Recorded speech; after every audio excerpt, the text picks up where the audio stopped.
Okay, welcome everyone to Buyers on Demand. This is a podcast, and Nick, first off, it's an honor to have you, and I'll start by explaining a little bit about this podcast and my story here. This is a podcast that's all about real estate marketing, and the goal with this is to expose as many of the secrets that are out there as possible so that realtors don't have to pay for exorbitant marketing fees. This came about from our past. I say our, I work with a team of two individuals who we were in real estate media for a long time. We transitioned to real estate marketing, and then through health complications and a couple other things that are a little bit too long to explain in the intro, we decided to ditch both of those and start a podcast and say, you know what, let's just give away all the value for free. And so I start that as an introduction, and I want to let the audience know that I'm greeted here today with Nick McDonald, from what Nick refers to as the AV. Apparently that's a Yes. common thing. I had no idea. I've been in California for half my life, and I never knew that Antelope Valley, is that correct? Is that where the AV comes Correct. from? Yeah, what The part of California are AV. you from? I'm from Riverside, so that's where Got my it. whole family, yeah, my whole family grew up. Riverside. I have on my dad's side a lot of family that's in San Diego, but Okay. AV is new to me. So, Yeah, we are the northmost part in Los Angeles County. wow, So we are still technically Los Angeles, although it is a little bit of a commute down there. love it, love it. So for the audience here, I'm with Nick McDonald in the AV. So he's just like you mentioned in terms of geography, right? Northern part of Los Angeles. Nick has a similar story in terms of a background to me. I started this episode by giving you guys like a quick 60-second explainer of my story in terms of starting the podcast. But even before the podcast, I had my hands in the tech world, similar to Nick, and Nick will share his story here. I was involved with Microsoft for 3 years before I transitioned to real estate. And I was working with very heavy duty inventory management software, stuff that was very beyond my expectations at the time. I'm dealing with, for Fortune 500 companies trying to sell them very expensive software.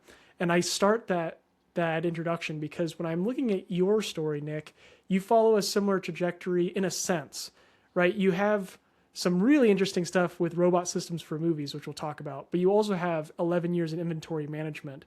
So do you want to start by Yep. telling us maybe a little bit about both? Because those are awesome places to start.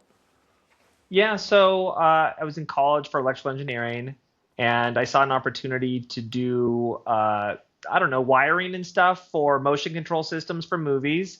Got hired on there, and then all of a sudden we're doing like big movies. I worked on like the first Avatar, Iron Man 2. So I ran the control systems that the puppeteers use to move these puppets, like specifically for Iron Man 2, there's like those pincher claws that always are helping him. I don't do the puppeteering, but I ran the computer systems that the puppeteers used. Same with like Avatar created like a virtual camera system. We ran the software that mapped the virtual camera to the real environment. So we would track the camera in real life space, map it to the digital environment, and then show the director what would actually be on the screen. So that way, as he walks around, he could see the entire world as if they were there. And so we worked on like that virtual camera system. So yeah, it was pretty cool. Amazing. So cool. So cool. So you start there, and that was with, remind me the company name again. I think So it yeah, was Concept Concept Overdrive. Overdrive. Yes, that Yep. was with Concept Overdrive. How do you go from that to then transitioning to inventory management software and technologies? What did that transition look like? Had a weird split. I had an opportunity to go to Chicago to work on a movie, or take a completely left turn and work for a major utility down here, Southern California, a gas company.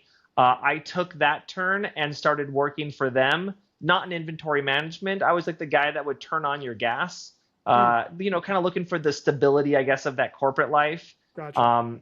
And so took that turn, worked my way up as inventory management for their transmission systems. So natural gas is transmitted to us through like little pipes you think about at your house, but there are really, really large pipes that take it from state to state or location to location. And so I managed the materials that they use to install for those different projects. Incredible. So you're coming from this background of really, really interesting technology, starting with these camera systems, robotic camera systems in movies. Iron Man 2, Avatar, like that must have been so awesome to see in the big screen, your work. You're Yep. then working on inventory management. And so you have these really complex technologies and skill sets that are being applied to large corporations. How do you go from these two ends of the world to then saying, you know what, maybe I'm going to get my hands in real estate as well? So I felt like I worked really hard. Like for example, like the corporate life, that's where I left to come into real estate. I worked really hard there, but you can only make so much, even if you put out crazy amounts of effort. And I just saw real estate as an opportunity that I can put out a lot of effort and hopefully reap a lot bigger of a return than possible in like a corporate environment. And so that was kind of the jump there. I went from 2 to 3 kids, and with the third kid, I was like, hey, let's make more changes in my life. And so that's kind of what happened. Now, when you say putting in or getting maybe a bigger output for your input, maybe is the right way for me to frame this.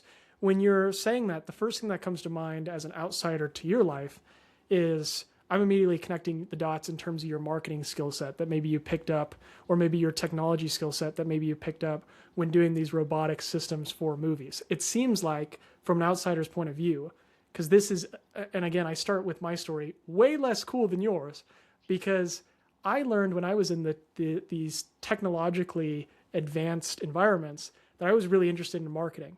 And it seems like maybe that was your two dots that were connected when you were doing these robotic systems for movies. You might have been, I'm assuming, you tell me if I'm wrong, a lover of film or marketing, or maybe both, and you wanted to pair it with maybe technology expertise. Is that maybe a fair assumption? Or tell me a little bit about the passion behind those. Yeah, like technology has always, I guess, come like relatively easily, where I just understand the systems, can get in there and work with them. And so I grew up very much like as YouTube was coming up too. So I was working in this industry with all these professionals, and then I'm also watching it on the internet on a very much like lower scale. And I'm like, hey, I could do that. And so I've made like lots of videos over my time. Nothing like that was commercial, but just like, hey, YouTube's out there, let's go make stuff.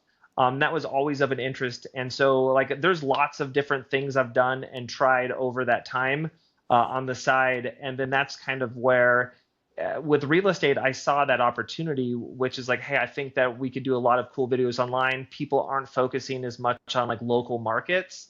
And I saw an opportunity. I thought that I could do a really good job there. That's awesome. One of the reasons why I'm super excited to speak with you is there's a really interesting thing that happens when you look at someone's social media, regardless of, and I should say social media is plural because you have multiple activities on multiple platforms, but it's really interesting that happens. You get a snapshot into someone's mindset. If you see someone who's been posting for years, in a row, there's something to that. You can make a fair assumption to say that this person either values video creation, maybe values the idea of marketing, maybe values the idea of messaging as a whole. But there's something inherently that tells us that this person is, if they're willing to put in this consistent effort at a high volume and a high effort, there has to be something to that. And when I look at your YouTube, for example, I see like from 2019, you going and visiting these restaurants around your area. You're visiting parks around this area. And these videos are not just like, let me grab my phone and let me do just a quick selfie video tour. These are really thought out, well produced. You have your intros, you have very intentional choices in terms of your hooks, right? Like I watch a video where you're touring, let's just call it like a neighborhood. There was one where particularly you were touring a couple restaurants in a neighborhood, but you start off and you show the burgers and how tasty the meal looks. Then you make an intro cut and you go right into showing the neighborhood. And so there's a lot of intentionality that you can see just from an outside perspective. And I can tell that just from looking at your history. I look at your YouTube videos, I look at your Instagram presence, and the first thing that I'm seeing on your Instagram is this what's up with AV. I'm seeing your Halloween videos, I'm seeing your lifestyle content. Tell me a little bit about that, because you are, just like you're saying, right? Like you go into real estate, you're like, I can do something with this video, with this marketing world. I'm growing up in this era of YouTube, Yep. and I think I can do something here. And I see all this lifestyle content on all these platforms. What's your thought process as you're posting this stuff? So when I first started, there was like this idea of being like your digital mayor of your town. Yep. And I'm like, hey, I can do that easy peasy. My thought was, let me reach out to every single person who has a following in my town, like every restaurant, everything like that. And then I'm going to use their credibility. And I'm going to use that by me going in there and filming something about that restaurant or about that location and then tagging them with the hopes that they're going to reshare it. And oftentimes I would hit these people up beforehand and be like, hey, I want to stop by, not trying to get paid or anything, but just to set up the fact that they're going to repost this also. So I'm going to get some of their audience. That was kind of the original thought. It worked out very well and also not great at the same time. And I'll explain that. A lot of people in my town knew me because of these videos. Like no joke, there's like a Christmas thing they do on like one of the streets here, and I would go down there and everyone's like, "Hey Nick, hey Nick." A lot of people know me. I found the error was I spent a lot of time focusing on other businesses and locations and maybe not as much time promoting myself as I needed to. And so everyone knew me, but not as the real estate guy. They all knew me as the guy who knows everything about town. And so that is something I've been trying to correct lately. And I think my new strategy has been working very well too. But that was kind of like a little pitfall that I did fall into for a minute for that. This is a perfect segue that you bring up. There is an interesting balance that you see online. And what I've found is a lot of realtors that I see that are successful online have a really good grasp of all the different stages of the funnel in terms of content. And so what you're describing is this problem that I hear quite a bit, even on my end when I'm posting content, is you're posting a lot of top of funnel content, as it's referred to. A lot of stuff that, Yep. Is lifestyle based. It attracts people that are interested in the general broad area of California. But you need to get more of as you're describing, this bottom of funnel where people are actually interested in not just looking at things around California, but maybe homes in specific neighborhoods in California. And so Yep. I see this mantra a lot online of realtors these days. They kind of think of it as black and white. There's been a huge shift in from what I've seen in people saying, no, we're not going to go viral. We're not going to get views because views don't equal buyers. And so there's been this area where people have said, okay, I'm not going to do anything lifestyle related. I'm just going to do bottom of funnel content that's just about homes. Yep. But then I see another camp, which is the camp that I personally lean towards, that says, no, there's a place for both, but you have to have the right balance. You have this lifestyle content. You can collaborate with the businesses around. They can act as affiliate lead sources. They bring in the views, and some of those people, if you post more bottom of funnel content as well as the top of funnel, will trickle down and eventually reach out to you. Where do Yep. you fall in these two camps? Are you trying to balance the two ideas? Are you trying to just go full home tours? What's your mindset around that? So I've gone full home tour recently, Yep. but I don't think that needs to be only it. And I say that, for example, I posted a video, I don't know, 3, 4 days ago where you've seen 1,000 of these, I'm sure. It's like the man on the street interview. I just interviewed my colleagues and I asked them, what is your favorite spot to eat here? And I mean, the video got 15,000 views, which I mean, it's not crazy, but for my local area, I mean, that's significant. Hundreds of comments, everyone talking about their favorite stuff. So I'm never going to sell a house from that video, I've learned. But the amount of people that see that, click on your profile, and then go, oh, dang, hey, this guy. So you get tons of exposure. So I do think you need to have like that real estate presence. Like I am salesy, I sell real estate. But you can then bring people into that, from these other posts too. Totally. It's like if I do a food post, I do a post on an event. It's easy to generate views. Like I almost don't have to. Versus if I do like a home tour, some of them blow up, some of them do amazing. I think I have like one with like 80,000 views. That's not always the norm. Most of those are in like 1,000 view range, and So it's really easy to get views in one aspect, and like you mentioned earlier, views don't mean sales. Since I post more home tours now, I have a significant increase in lead input because people now realize, hey, you're a realtor. I'm looking for that solution. You can Right. help me. And Right. so, yeah, I think you nailed it right on the head. And going back to these two camps, this dichotomy, you know, I see the one extreme going back to the views don't equal buyers, where realtors will say, okay, I'm not going to do anything for views, and they equate that to like TikTok dances or random trends that have nothing to do with what you sell, and they yep, say no, no, no, bad, bad, bad. And while that is generally a good mindset to have, what you're describing with the man on the street interviews about things to do in your area is true top of funnel content where it's more yep, broad but still relevant to what you're selling. Instead of just saying like here are homes that are only in AV, maybe hey, if you're looking for homes in the Los Angeles County, that is now opening up to a broader audience. You're going to, position yourself in front of potentially more people while still yep. being relevant to what you sell. So I think you're dead on with what you describe. I'd be curious to hear, you mentioned, you have some videos that get 80,000 views, you have some videos that get 1,000. Where has the bulk of your success come from with your video creation online? So if we're talking like purely monetary, definitely home tours, that kind of content has brought in the most. I do find though, like I've had like one video did real well. I'm talking about a promotion that a builder had with like a low interest rate. Tons of people reached out. The amount of people that I got phone numbers from, maybe not as much, versus sometimes like these random videos that only have 1,000 views. I'll get some guy that says, hey, I'm a first time home buyer. Can you help me out?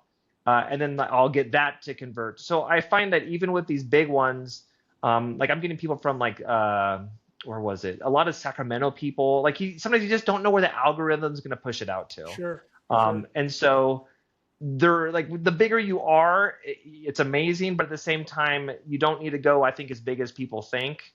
Mind you, don't get me wrong, I'm always trying to chase more views and get more Sure, eyes on my stuff, but sure. I don't think the bigger the video doesn't always mean the bigger the success. Nice. Totally. Completely agree.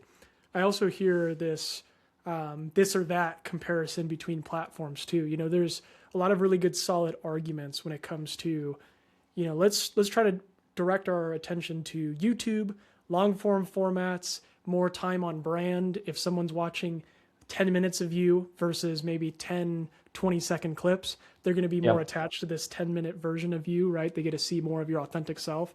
And as someone in your experience who's posted on both YouTube and on Instagram or other short form platforms, where have you found maybe a disproportionate amount of your leads inbound have come from? So I've closed people and sold people from both long form YouTube and like short form content. Long form is great because when the people come into me, like they're like, "Hey Nick, like you're my guy." Like there is no selling, they're hooked up with me. The problem I have with long form content though is that I feel like I have to be an idea machine.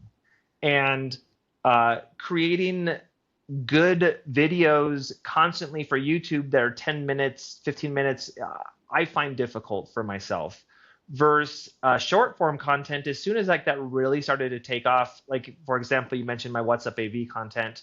I did start on YouTube, and then I quickly pivoted mostly to short form on Instagram because I can create the video super quick, super easy. I film it in a way where I can have a complete video 5-10 minutes after I'm done filming. So like the issue I was having is I go out and do this work and then I come back home and then do more work to get everything ready. So I was trying to really find a process where I could film, post, and make it entertaining and get it out there as fast as possible. I think that short form is amazing at that. I find that people are not like loyal on short form.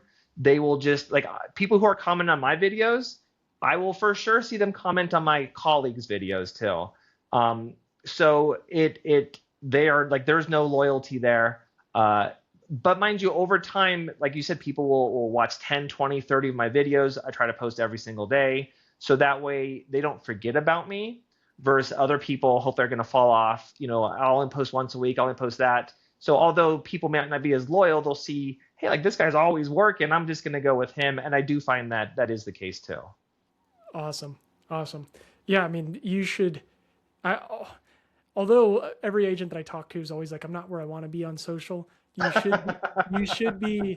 Every agent, nobody's satisfied with them. Nobody's going to be like, Yeah. oh, I have all the, you know what I mean? Like I have. We're All always hungrier for more, right? Everyone's hungrier for more. I started that by saying like you should be, pat yourself on the back for this consistent effort that you put in because it's increasingly more and more rare. Even though what you're describing is more of a stripped back approach. You're basically you have a similar mindset to mine where it's how do I make this the easiest for me to prep, film, and post, right? Yep. And so it's trying to like take all the layers back, no more editing, no more blah blah blah, and just go, Yep. go, go, go, go, go. And so 100%. pat yourself on the back for your consistent effort there because it's so Thank rare you. to see. My question for you in that regard is because I totally agree with you in that mindset of just go, go, go, post, like just you don't know what's going to work until you try it. Yep. How do you come up with these ideas? You're posting once a day. Are you spending time beforehand, kind of writing it out, or does it come to you on a whim? Is it based on a conversation you have? How does that happen? So for me, like for example, like the home tours, I try to make videos that don't require as much like editing and like super prep work beforehand, if that makes sense. That's why like I honestly like community content's amazing. Like you can go eat a burrito, just have a nice conversation, just make this like fun content, like you're done.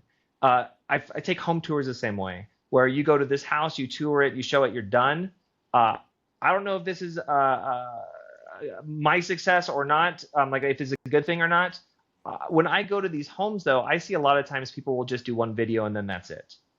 I see other people in different industries, like no joke, they'll post like 15 videos of almost the exact same thing, and then video 7 hits, and the other 14 do nothing. So I am trying to take the approach of make more content about every house as possible, because most of my stuff doesn't get viewed a lot. I mean, like it gets viewed, but you don't know which one's going to hit, like you were saying. And so the more you put out there, and mind you, I'm only doing once a day right now. I'm trying to bump it up to 2 times a day. That's my goal. But I'm just taking a single day, going out there in 4 or 5 hours, picking these new construction homes or maybe a couple different home tours, filming all that content, and then I'm done. So today I did film 3, 6, 9 videos at one tour. And if I post once, that's 7 posts, is 1 day a week. So if I do this twice, I can easily get up to twice a week. That's my thought. Or sorry, twice a day. That's my thought. Awesome. Yeah. Love it. I have not a single point of disagreement with everything you said. I love it. Like it's kind of like I'm listening to myself, kind of talking back to me. So amazing. One thing that I also find really interesting about you in particular with your content strategy is you have a unique sense of community around you. You really know how to, like, it's very rare to see how much backing of a community that a realtor has. When you look at your Instagram, for example, because of the AV Halloween, it's very apparent that you, like, everyone in the neighborhood's, celebrating the stuff that you got going on. How do you foster this type of community around you? So that's interesting. I don't know, 5, 6 years ago, I saw someone putting together a list of Christmas lights in my area. And I'm like, that's cool. Like, I wish I knew all the Christmas lights in my area, like all the cool ones. I knew a couple spots, but I knew there had to be more. And so I took that guy's list and I just made like a really crappy website. And it was like a map with all the pins on it. And I said, everyone, hey, if you have a house, email me and I'll add you to this map. And then at the end of Christmas, I had like 40 people that emailed me and says, hey, I do Christmas lights, add me to this map. I'm like, wow, like that was kind of cool. So the next year I actually built a site, and this comes back to the technology, right? I built a site that allowed users to add themselves to the map. They can also add pictures of their house, and then they can vote for their favorites. And so that was the next year. I did that for Halloween, avhalloween.com. And then I did that again for Christmas, avxmas.com. We mapped out all the Christmas lights, all the Halloween decorations, and then allowed, the idea is I don't want to map them out for people, because I have people tell me like, oh, there's a cool house over there. Like, long story short, I don't care. I want them to add themselves to the map. Like, that's the idea, because once they add themselves to the map, they have to go through a sign up process. I get their information, and then we can follow up with them.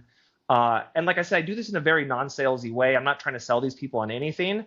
I'm just trying to do this really cool community thing, which, like, no joke, you look at the analytics, I get like 10,000 people every year for Christmas and Halloween hit these sites to just literally just drive around town and look at them.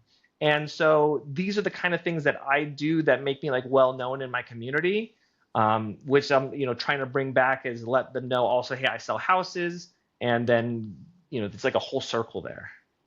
For the audience that isn't familiar, can you give your 30-second elevator pitch in terms of AV Halloween? You mentioned a little bit of it, but if you want to just give a basic run through. All the best Halloween decorations mapped out for you in the Antelope Valley, avhalloween.com. We usually do a contest around it too, so that way the people who add their houses, like first, second, third, it always changes every year, but that way there's a prize, so it entices people to vote. People get super into this, where they will like campaign for themselves, like get friends, come vote for me. I have people put signs out like at the soccer, like they're in like the youth soccer stuff, and they'll have like all the parents vote for them as they walk by their car.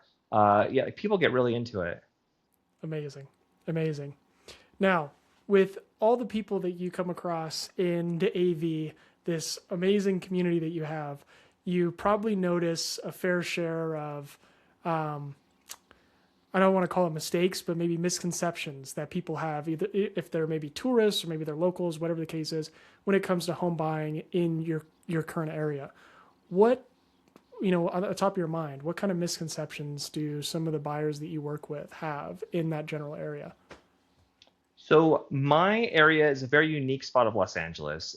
It's kind of a commuter town. People move up here and then commute down to LA to work. We also get tagged as like a not nice area to live, which is not the case. And that's the biggest misconception, is that although we are only two towns, like if we look at landmass, we have more than like the valley down the hill from us. So to say that we're not nice, sure, there are not nice areas, but we are so far spread out that there are very nice areas too. And just trying to kind of show people that don't label things based on what you've heard. Like, let's go take a look at them for yourselves, and then we can see if this will work for you. And in addition to this idea of you being, you're surrounded by all these people every year celebrating this area with all of these, Halloween and festivities that you help orchestrate. You also, on the opposite side, probably hear a lot of raving fans. You probably hear a lot of people who've lived in the AV for all their life and they're never going to leave. What are some of the reasons why people love the area so much? So honestly, the affordability is one of the things. We're in LA County still. It's half the price as the Valley or down in LA, but within an hour and a half, I can be anywhere down there, which is very nice. That's the people that stay up here. I mean, it's gone through a lot. I've sold like homes for like older people, and they'll tell me they were out here when the town was only like 20, 30,000. And during the 80s, this whole place just blew up. And so that's like the biggest thing, is just listen to people talk about the entire change of the area. And it's still going through a lot of change. They're doing a lot of development, and I think people are kind of excited on what might be coming next. Do you have any reasons for yourself, in addition, or maybe just the same as what you just said, as to why you have been in the area for so long? Because you've been representing this area for years and years and years. You basically have become the digital mayor, if you will, of this area. So yeah, what is it about this area? Yeah. I like the weather. I know that sounds weird, especially if you like hear what they say about here. It's like real windy, real hot, real dry. I've lived in LA. LA is also hot, but way more humid. And so I like the dry weather. It's very comparable. I like that we cool off at night. I like the wind. Sure, we get some windstorms, but most of the time, it's just slightly breezy. I like the open space. When I go anywhere down the hill, parking, everything like that becomes difficult. I come up here and it just feels like I have a little bit more space to breathe. I like that. Awesome. Awesome. Well, Nick, we are at the end of our episode here. I want to be respectful of your time here. At the end of each episode, we have a couple minutes to share where we do our game called How Would You Sell It? Okay, so what I'm Okay. going to do is I'm going to put you on the spot a little bit. I will share Sure. my screen, and what I'm going to do is I'm going to share a Zillow listing, one that a random one, if you will, that I found. Okay. And the idea is, how would you market this home? How would you sell it with your Sure. experience that you have today? Okay, so let me know if you can see my screen right here. Okay. Yes, I am. Actually, I think I'm probably familiar with this listing. 1955 and 130. How many acres is it? 5 acres. I'm sorry, I can't read that. But yeah. So something like this, I know for a fact out here, there's a lot of like people who like rural properties. Hopefully, the inside looks a little bit better than the outside. Problem out here is a lot of these houses at this price point don't maybe have like water to them. They're doing like hauled water. But I would just hit that ranch. Like you looking for a ranch, 130,000. You can have this paid off in just a couple years and not have any bills. Obviously try to find out what kind of amenities they might have. Hit those too. Like if it does have its own well, it has its own well. It don't have to do hauled water. Same with like power. Hopefully it has power. If not, go into that. But that's kind of what I would do is just really lean into the ranch side, promote the size of the property, and promote the ability that you could do anything with a property this size. Like let's really sell that dream. Amazing. Nick, thank you once again. That was awesome. I have always is a pleasure to speak with you. Thank you again and take care. Perfect. Thank you. I appreciate it. All right. Bye.